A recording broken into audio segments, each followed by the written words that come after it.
The first thing you'll notice here is that Paul has already catechized the church at Thessalonica.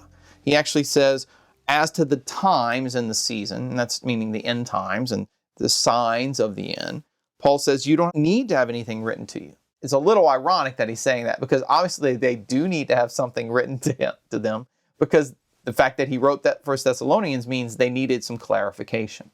But rhetorically, what Paul means there is, I've already taught you about this, right? So he says, you yourselves know well that the day of the Lord will come like a thief. So what you can infer from this, and what commentators have inferred from these words, and this is very important, that is that eschatology, or the doctrine of the end and of the last days, the church's teaching on that, Christ's teaching on the end times, is not some like marginal, obscure topic that, like a secret mystery that we only induct the elite into. No, it's part of catechesis. It's part of the general teaching of the church. It's part of the apostolic proclamation of the gospel. Even though he isn't with that church very long, he considered it important enough to have actually given them at least a basic catechesis on what's going to happen at the end of time, okay? Because that was part of Christ's teaching. His last famous sermon to the apostles was the Olivet Discourse, which is all about the end times.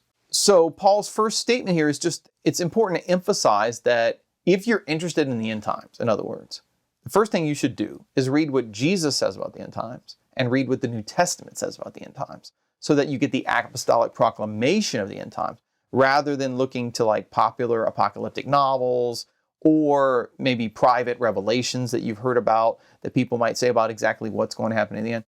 I've noticed a lot of Catholics who look for their eschatological doctrine in areas, they tend to start by looking at things that are not public revelation, but rather private revelation or private opinion. And those things might have a place, but the foundation for Christian eschatology and for Catholic eschatology is the teaching of Christ and the apostles. And Paul, in particular, his letters to the Thessalonians, are a central repository of apostolic teaching on the end. Okay. So with that said, the main teaching that Paul's emphasizing in the reading for today is the unknown character and the unexpected nature of the end of the world.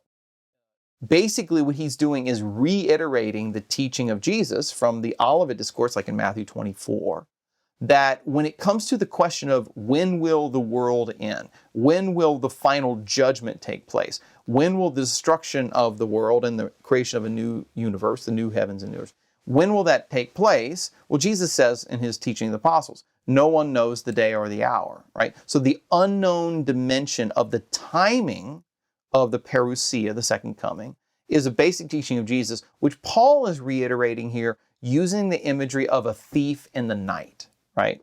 So what he says here is, when people say there's peace and security, then sudden destruction will come upon them like birth pangs come upon a woman with child, but there'll be no escape. So notice, again, he's drawing there on the teaching of Jesus. This is from the Gospels, Matthew 24, for example, where Jesus says that the days of the Son of Man, the coming of the Son of Man, will be like the days of Noah, where people are eating and drinking, marrying and giving in marriage, and then the flood came suddenly and destroyed them all. So in other words, the vast majority of people were unaware of the coming cosmic judgment of the flood in Genesis chapters 6 through 9. In the same way, at the end of time, at the final judgment, the vast majority of people are going to be unprepared and not ready for the destruction and the judgment that's going to come upon them. There's an unknown element to its timing. But Paul says, but you, by contrast, meaning the Thessalonians, you're not in the darkness, brethren, for that day to surprise you like a thief.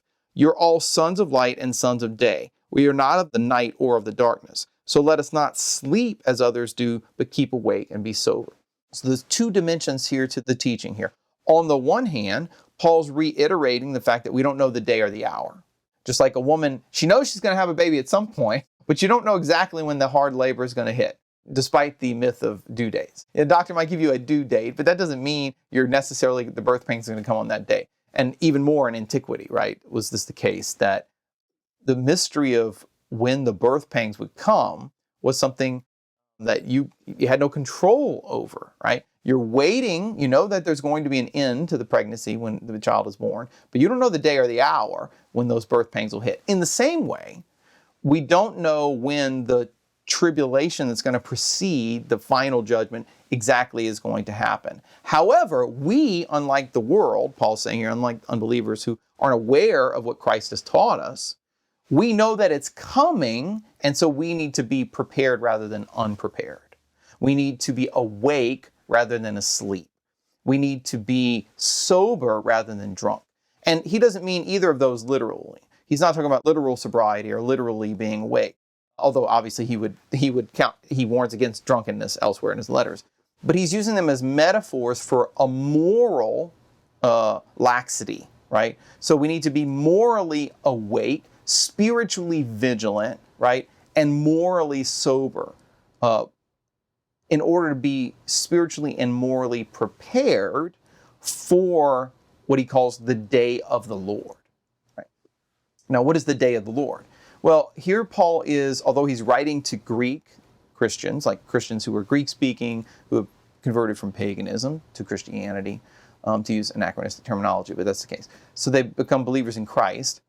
That's a Jewish term.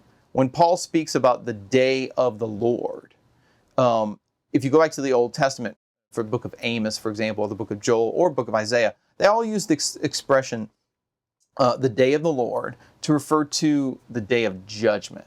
Now, in the Old Testament, it can refer to particular events of judgment, like the judgment of Babylon, or the judgment of Egyptians. The day of the Lord, like when there's destruction or warfare in which God punishes those who offend him on earth, especially the pagan nations who have persecuted the people of Israel.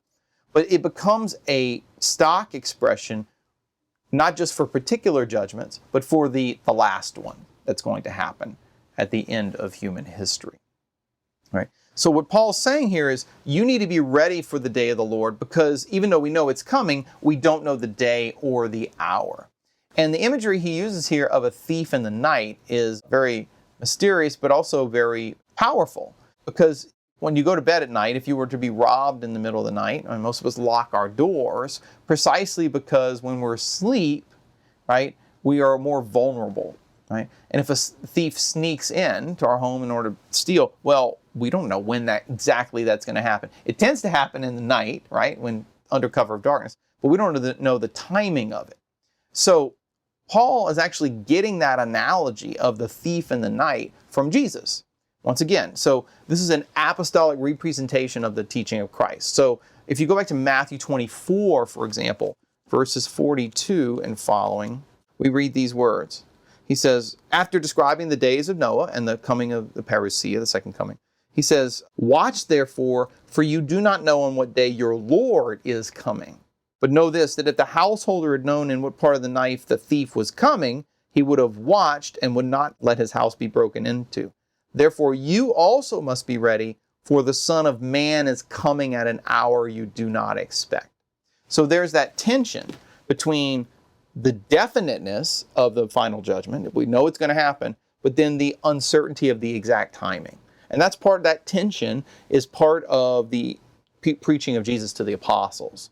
So, and in that tension, Christians are supposed to live in order to be morally and spiritually prepared for the judgment, for the day of judgment.